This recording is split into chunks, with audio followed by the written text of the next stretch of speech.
end up getting the Wi-Fi. The internet for some reason I guess I was going in and out.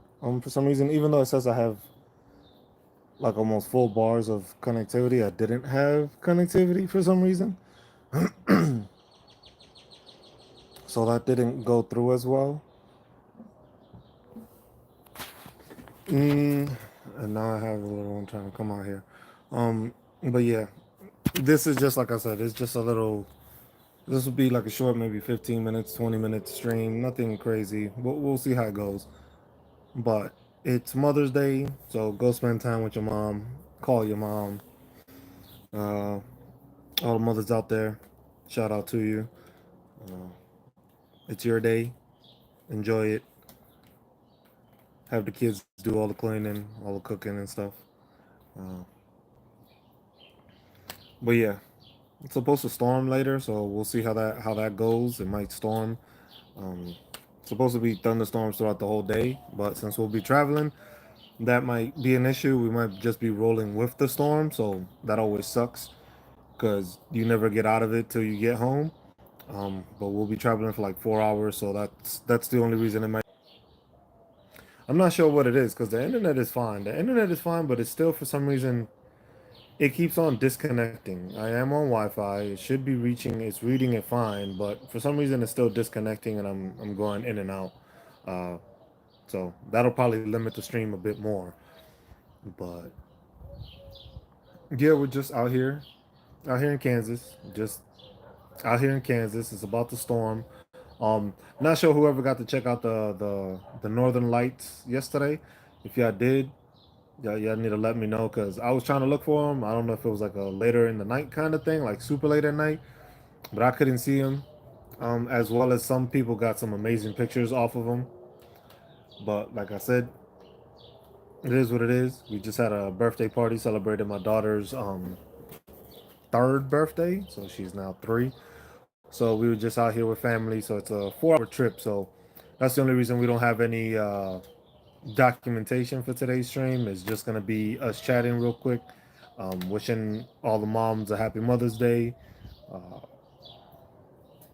and just enjoy the day. It's sunny. You already feel the breeze, and it's getting chilly, and you can smell the rain is on its way. So that's always fun, and especially when you got to drive in it for 4 hours, it's not gonna be any better. But and that's why I just wanted to make sure to get this stream in. Like I said, there's different topics. If anybody has anything they have a question on or want to talk about real quick, while I'm on, go for it. Don't hesitate to ask any questions. Uh, it's a learning experience, but like I said, we ain't gonna do a long one because most of y'all should be hanging out with your moms or something, cooking for your moms, taking your moms to eat, or doing whatever the sort. To do that basically. So that's something y'all should make sure to do today. Make sure you call your mom. Either send the flowers, whether it's a little gift card or even hand jam a damn little stick figure I love you thing. It works. Moms always appreciate that no matter what it is. So, but yeah, that's all it was. We just out for the weekend. So no computers, no code of federal regulations today. No spreadsheets, none of that today. There's just a little chat. Like I said, we'll be doing these a bunch more times more, but it'll be more like a members thing, so that it's like a daily recap of how I'm doing and stuff like that, so I can interact with people on a more personal level, and then just have the workshops where we're actually working on helping people with their claims. Especially we got a bunch of women out there that need assistance with their claims. They go through a lot of stuff too. There's a lot of stuff they go through. Um, that's one thing I don't really see much of forums.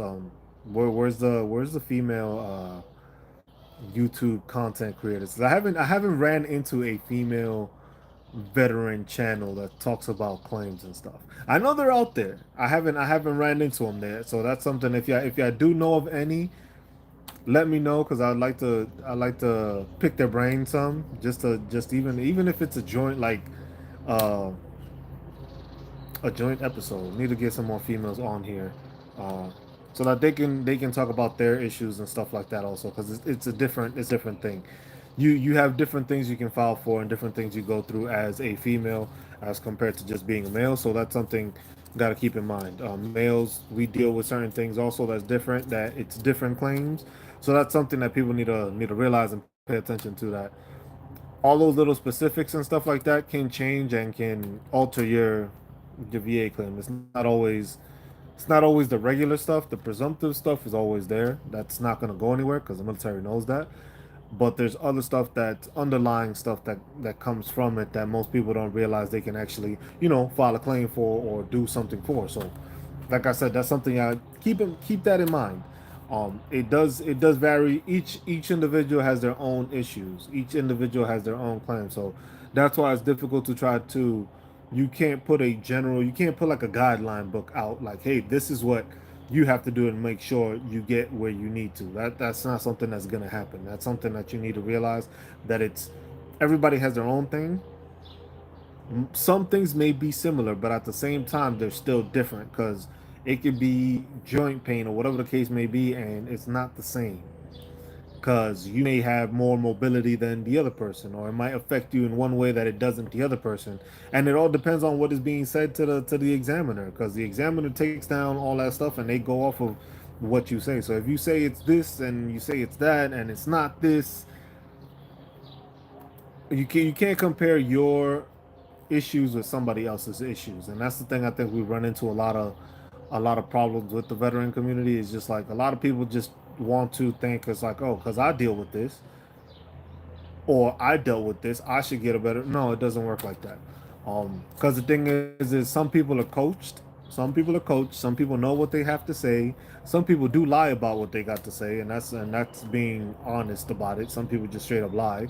Um, to do it. There's been tons of people that have been caught doing it, just committing straight up fraud. Like, uh, I know there was a story about a dude in Florida that he literally just like faked being injured. Man showed up to his examination and everything with a cane. He was walking with a cane and everything. And then next thing you know, they have video of him like in the gym lifting, powerlifting, and doing all that stuff. So it is a lot of there is fraud that deals with it, but that's something that people need to realize, that it's just like that's not everybody. There's a good portion of people that do it. I'm not gonna lie. There are people that lie about the issues, but then the thing is some of those people are the ones that have the issue getting what they need to get, because of the fact that they're lying about it, so they don't have the documentation, and they have to try to like over exaggerate of what they're actually going through, as compared to somebody that has the documentation showing like, hey, I go through this, I deal with this, I have this injury, I have that injury, I have it documented. Then that changes the whole situation. But that's something that people need to realize, that it's not the same criteria for everybody. You deal with your ailments the way you do. It affects your daily activities a different way than it does somebody else. It's not everybody doesn't deal with the same daily issues, because the thing is you may have the same symptoms, but if you have kids or you don't have kids, that could change your daily outlook of how it affects you. Dealing with your kids, not dealing with kids. If you got a lawn, if you don't got a lawn, you don't want to let the thing overgrow, you got to cut the grass, like stuff like that. Those are different scenarios, that everybody has different scenarios. So it's important to take information from everybody, because the thing is you can learn something from somebody else's situation. So that's the thing, where it's like you can't cloud or negate anybody else's issue, because of the fact that if you listen to what they're going through, you may be able to learn something that may benefit you when you're fighting, because not everybody goes through the same thing. Some people have different scenarios, or you have like a lot of the times, like shit, here when I'm doing these, is just like I just come up with like random scenarios and random things that may possibly be um affecting people. And the funny thing is like it ends up affecting those people, and people end up dealing with it, and then they end up realizing like, damn, I can actually use this for my claim. I can actually make this change, I can actually put this into work, and I can get documentation for it, and then it helps them. So that's why it's like you have to keep that in mind. It changes and it varies in different locations, different places. If you're in a warm climate, cold climate, that affects you too. And people don't like you go off of what the Code of Federal Regulation says. Like that's one of the most important things because that gives you the information that you need. It tells you what requirements are there for what you're gonna file for. But that doesn't mean that you're just gonna end up leaving it at that. It's like whatever's there, yes. If it says in order to get a 10% rating or 20% rating, your mobility is at 35%. I was like, okay, it's at 35%. But at the same time, how does it affect you? Because the thing is they look at it. If you can't really move your arm, but you ain't using your arm and you ain't doing nothing with your arm that's causing you to be worse off, they look at it as like, okay, it doesn't have to be, it's not that severe. It is causing a discomfort or inability to do stuff, but it's not that bad. Like that's how they look at it. It's like how bad really is it? And it's basically they do off of whatever the CFR says and then off of what you say. Because it's an overall evidence. It's not just the evidence that you provide. Because a lot of people think that it's just like if I walk in there and I'm just like I look like I'm crippled, they're just gonna be like, oh, this guy's crippled, 100%. It don't work like that. So it's just like people need to educate themselves when it comes to that because there's a lot of stuff that you don't realize can help you, can benefit you, and can hurt you. Because there's certain things you can't say and don't want to say, especially when it comes to like the mental health evaluations. There's one thing that I believe I hit on before with the last one is just like when people try to apply for like ADHD, so attention deficit hyper disorder or attention deficit disorder ADD, people tend to try to claim for that. The issue being that with that claim, depending on your CMP examiner, they might try to change it. They might try to say that, oh, this is something you developed as a child, because they say ADD is something that you develop as a child. So they try to make it seem like, oh, you didn't get this from the military. You got this from childhood, and then it continued through your military service. So that's one thing to keep in mind when you try to do that. You have to try to establish with that mental evaluation. You have to establish like, hey, this happened to me here. I started dealing with this since I was in the military. I started being more anxious. I started being more cautious of my surroundings. Stuff like that is what you got to mention. Because most people don't do that. Most people just like, oh, I just had it. No, you got to be specific because you want them to know why it is, how it is you got it. Whether it's because of your deployment or non-deployment or a training scenario that went wrong or an issue that happened that went wrong. That's something that you have to make sure you write down, jot it down. All that stuff is influential and important to people, and people don't realize a lot of the scenarios and the stuff that they go through. Nobody writes it down. Um, and the thing is when it comes to like trauma and stuff like that, it's not gonna stick in your head. At least not all of it. Sometimes you do have stuff that continuously triggers, which happens, and then you have stuff that it's just like random occasions that will trigger a an episode, so to say. So it is important to write those things down. So if you have something, start a journal. Like the same thing with like migraines. Start a journal. Got it this day. Couldn't because the word with migraines is prostating a migraine, which is basically like, hey, you're rendered useless. I guess is the best way. That's how I always put it. It's like I'm rendered useless. I was useless when I get those migraines. I'm out. I gotta lay down. I'm useless. I can't do shit. I'm useless around the house. I can't do any, like I have to lay down. So that stuff like that, that's something that you have to make sure that you're using. Using the word prostating is different because the thing is the examiner will see that and be like, oh, maybe he knows his shit, kind of stuff. Or it's in your diagnosis when you do that. So if it's in diagnosis and you're reading it off of it and talking about it like that, it's a lot easier for the CMP examiner to understand that, oh, okay, they're going through this issue, but it says it in their record and it says it in their diagnosis that, hey, they get prostating things. So it's just like, hey, when I went and I got examined, and that's another thing when you're doing that with the CMP examiner, when you're talking to them and it's something that was diagnosed by a medical examiner, use that. Make sure you're using that. Make sure you're saying, my doctor basically explained this to me this way. The reason I have this is because of this. It occurs after I've done this, or it brought itself up, like the documentation in the Nexus letter. So basically, you want to make sure you're connecting it so that way that CMP examiner is like, hey, everything I'm telling you is coming from what my doctor provided me in that Nexus letter. So you're just like regurgitating it so that basically they understand. It's just like, okay, this is what happened. This is what my doctor basically said. If my doctor said this, this is what I'm dealing with. This is what, because the thing is what people don't tend to realize is like we are not medical professionals. Some of us might be, or think they are. Some people just want to go Google it out and try to get their info that way.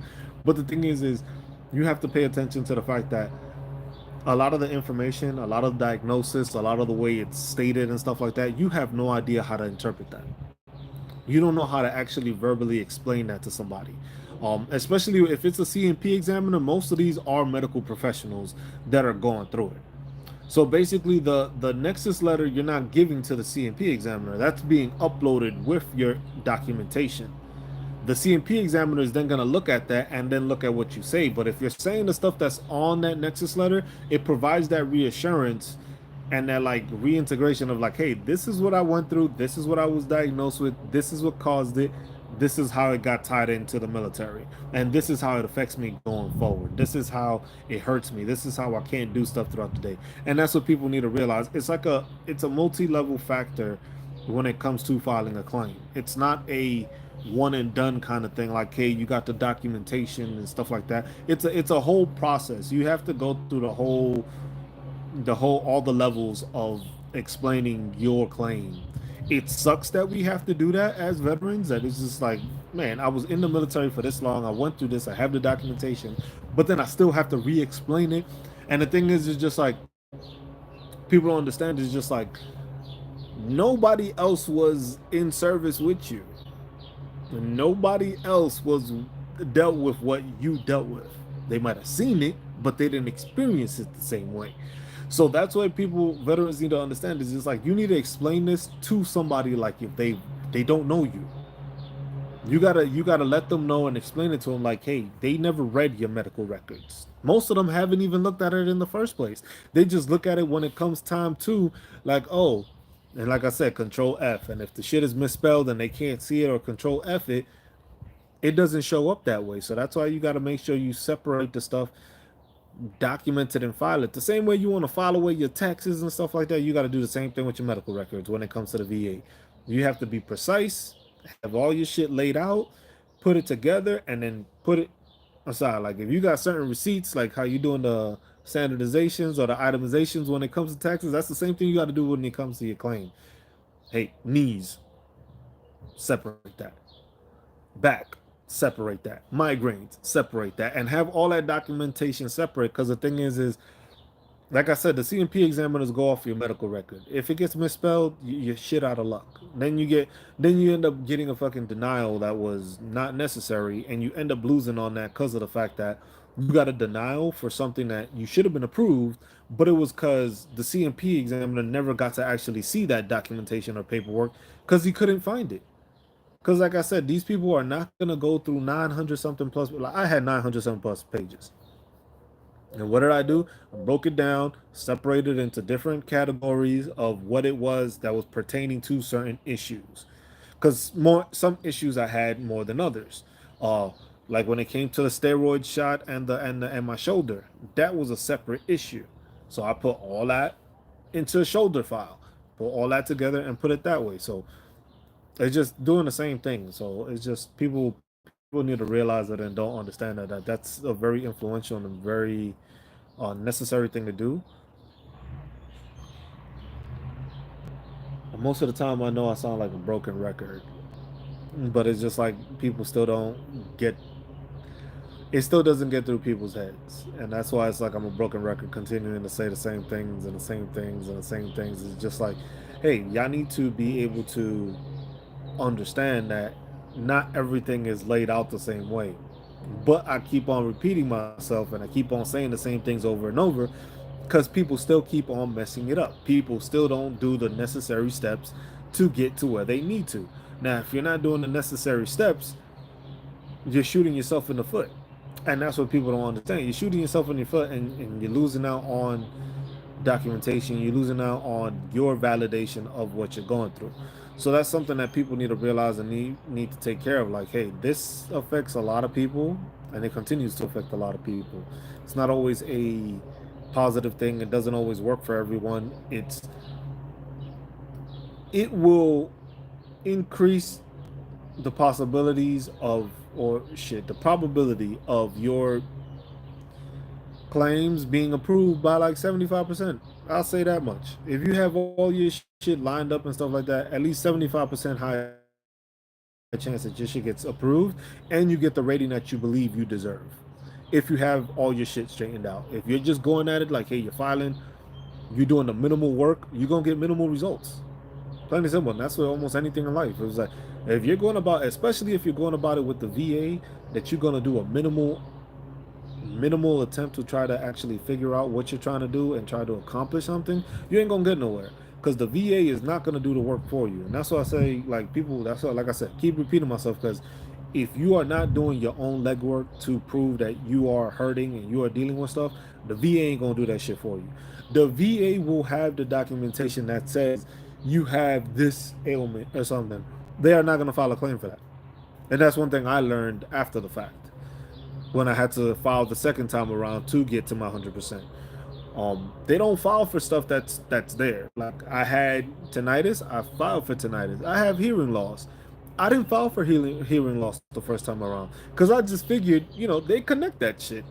It was like, obviously this is the reason why I got tinnitus, and this is the reason why I have hearing loss. It was the same incident.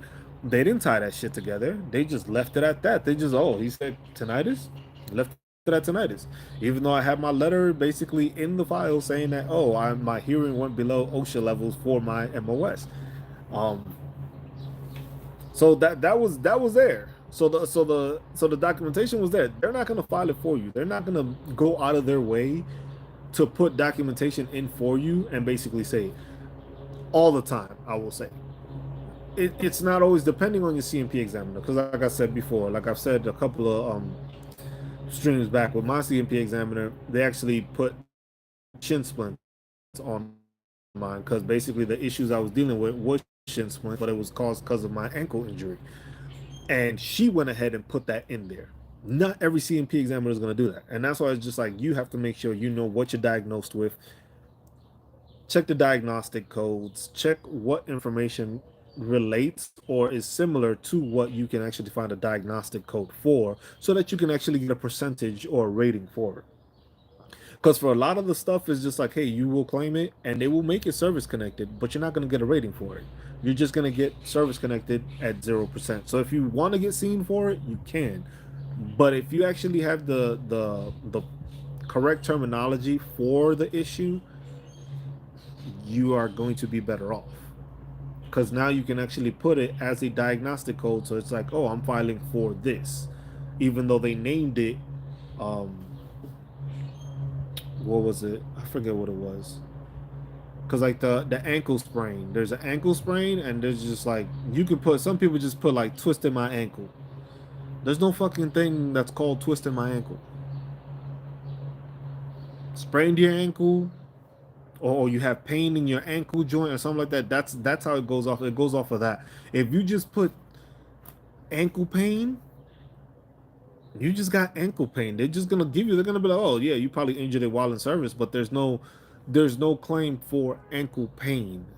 It's either you sprained it, or you broke it, or you have a joint issue. So that's where people need to understand and look into that CFR.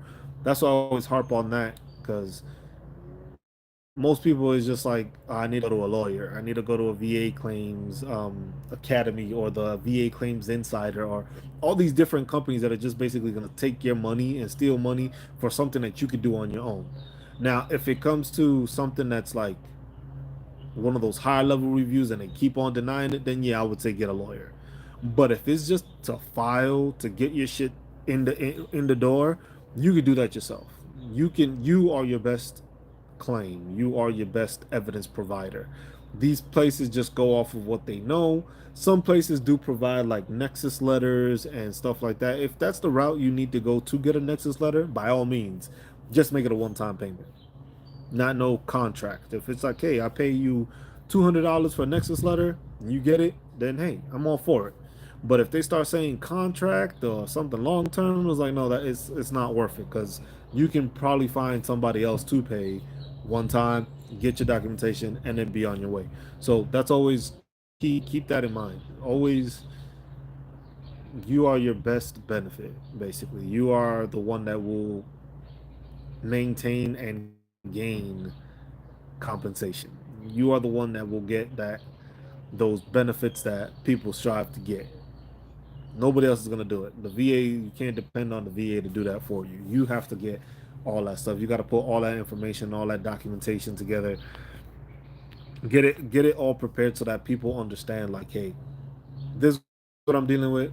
Plain and simple. You don't got to recheck shit. You don't got to look through that, and then it makes it 10 times easier that way. But that's something that people don't understand, and it's hard to harp on and continue to harp on because some people just don't understand it and don't want to pay attention to it. So that's something that people need to understand. You need to pay attention to that. You need to see what's going on. You need to know what's going on with you. You need to know what's going on with the documentation. You need to know what's going on with the regulation in order to be successful.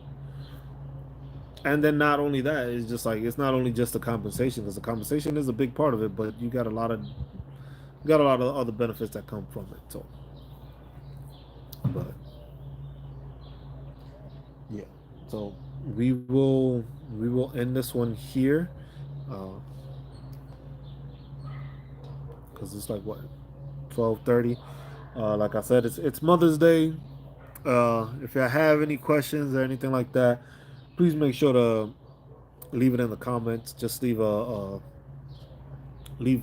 messages in the comments. It's easier for me to get back to and see it, so that way it's it's information I can get back to y'all or information I can get you an answer to. So just make sure to do it that way. Comments is the best way. Email address is on the on the on the channel. If you want to reach out and have any questions or anything more specific, go ahead and do so. I don't provide any services. I don't provide any paid services. So I'm just giving you advice as best I know. So it's not going to be, this is not professional advice. I would say this is just advice off of the issues I went through, issues I've seen with other people I've helped and assisted, and people that are still trying to get their claims done. So keep that in mind. Do what you got to do. Like I said, happy Mother's Day. Feliz Dia de las Madres.